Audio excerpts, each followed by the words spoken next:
如果一定要我选出最时髦的动漫，那布利奇绝对是当之无愧。里面的人物、服装到造型到建筑都充满了久保老师的个人美学，甚至于大诗人的卷首语啊，又有多少人曾经改成火星文版本当做自己的 QQ 签名呢？这种潮流感与帅气感对年轻人是有致命吸引力的，以至于班上当年并非二次元圈子的女生，文具上也会时不时冒出东侍郎或者蓝染的贴纸来。但神奇的是，这些贴纸里面几乎是没有见过医护的，就仿佛这部最潮流动漫的最核心的主角并非这时兴的弄潮儿一样。前期的医护实力不强啊，性格虽然开朗，但大大咧咧的，做事上头非常容易冲动，仿佛一个稚气未脱的孩子，实力和性格双重 debuff。 况且石姐的死八装和菜刀斩月确实是不咋好看，所以不受欢迎也算正常。那医护究竟是何时又夺回了潮流男主的宝座呢？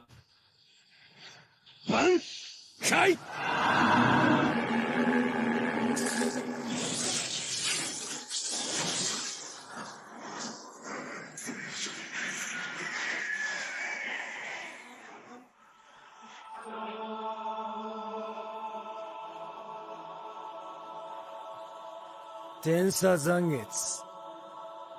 なんだそれは。そんな小さなもの、挽回だと。何を言ってんだって消えてんだよ！本期视频算是临时加更啊，我一开始是真没想拍医护的，结果最近每期更新都有评论来问我怎么还不拍医护啊，甚至还有直接私信来问我的，承蒙大家的厚爱啊，但实在是干不动了。本来想着这一款也有这么多的 UP 主拍了，大家去看看他们的就好了，但我转念一想啊，明明有这么多人都拍过了，还想看我拍的，那就说明我肯定是拍了什么特别之处啊，受到了大伙的喜欢。好，那既然想看，咱就把兄弟的玩具给抢过来，给大伙好好的聊一聊目前死神线评价最好的黑崎医护月牙天冲。首先还是先来看一下配件啊，这次的手型只给了4对，放松的开掌手、屈指抓取手、握拳手和握刀手，可以说给的并不算丰富，只能应付一些普通的 pose 罢了。而这次产品里面最重要的配件应该是这个月牙天冲的特效件了，毕竟这次玩具的版本啊，下面小字写的就是月牙天冲，给的是这样一个胶感很重的黑色特效。但与其说这个玩意儿像月牙天冲啊，我觉得更像是一坨甩出去的橡胶皮衣，反正给了支架展示我也是没用的，做的真的是不行。那很多人可能就会疑惑了，不是说这次的口碑很好吗？这样看起来不是做的也很烂吗？事实上这次万代对本体做了2个改进啊，首先就是死八装的下摆终于做成可动关节了，另外就是这次的面雕简直是灵魂层面的提升啊。不过光是这样单看的话好像也没看出来有多好，但如果我拿出2刀斩月的医护来对比一下的话，不管是头发涂装还是眼睛一印，都可以说这完全不是一个人了。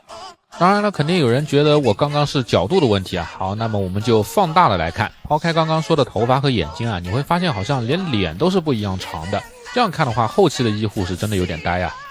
另外素体换成了天锁斩月的死八装，我想在座的各位应该也是这么觉得的，那就是带有这种西式燕尾服设计但又没有脱离和服精髓的造型啊，绝对是医护最帅最时髦的形态。只能说久保老师的美学是真的绝，唯一让我有点诟病的是这个下摆有一点太厚了，比例有点不协调，从后面的角度看的话特别像一颗卷心菜，不够优雅。另外主体虽然更新了死八装的造型啊，但可动的设计和关节与原先并没有什么区别，低头30度多一点，抬头大概45度，可动的幅度并没有什么优化，左右的摆头反而能达到45度左右。360度的转头自然也是没有什么问题的，但转到90度的话容易把脸崩飞，一直是个问题。手臂依然是原本的关节设计，肩部前后引伸通过嵌套关节大概能到30度。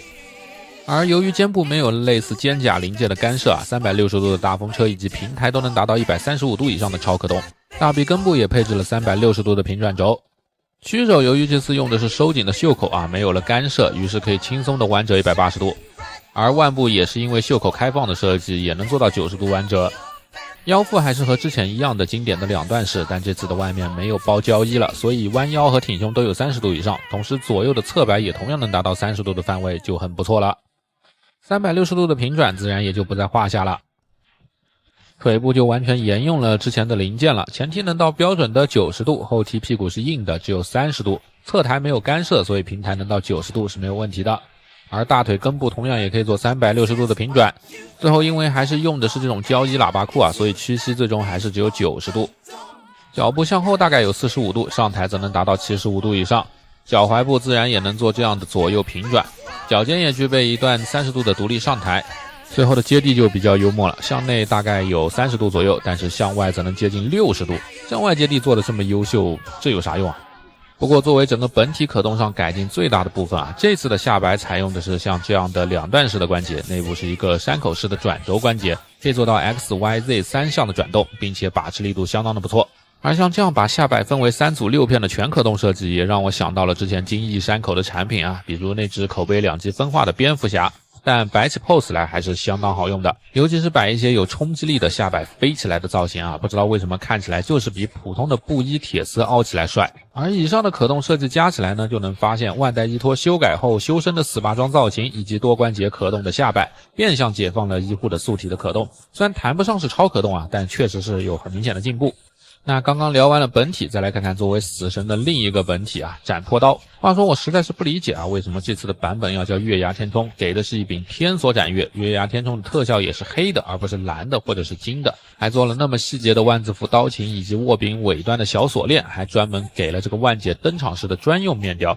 这不是应该叫万姐或者天锁斩月吗？难道是因为这把天锁斩月并非一副真正的斩魄刀？只是灭却师之力没有压制住的部分溢出的力量碎片，怕和之后的真万解形态冲突了，那这就未可知了。不过当时看对战白哉的这一段，其实印象并不是很好啊。虽然医护突然万解很提气，但整场战斗还没有坚持几话啊，千本樱又进化了形态，又把医护压制了。其实这样的剧情挺败观众对主角好感的，而打不过的医护也突然就掏出了外挂，开启虚白代打的模式。而虚白这家伙明明就是个口先体正直的斩魄刀，硬是演出了隔壁九尾的感觉。当主角拥有这样强大而不可控，还随时会被顶号的力量，其实就很败路人缘的，因为你无法驾驭这股力量，所以你是不成熟而且不稳定的，而且还很弱。反而体内的力量因为强大的表现力啊，会自然受到强度党的青睐，若是再对其独立人格做一定的描写，就会像虚白这样独立于医护，收获大量的粉丝。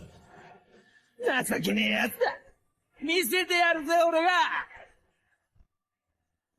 挽回の外貨させやつをよ。我个人对虚白虽然是也没太多好感的，但他每次登场时那种游刃有余的癫狂感确实让人印象深刻。而这旋转的月牙天冲啊，医护也是至今都没有学会，真是让人怀疑啊，虚白你真是医护体内的一部分吗？不过好在啊，医护掌控的这股虚之力并没有像隔壁的鸣人一样让大家等太久，医护掌握了这股11秒的虚化之力。死にたくなけりゃな。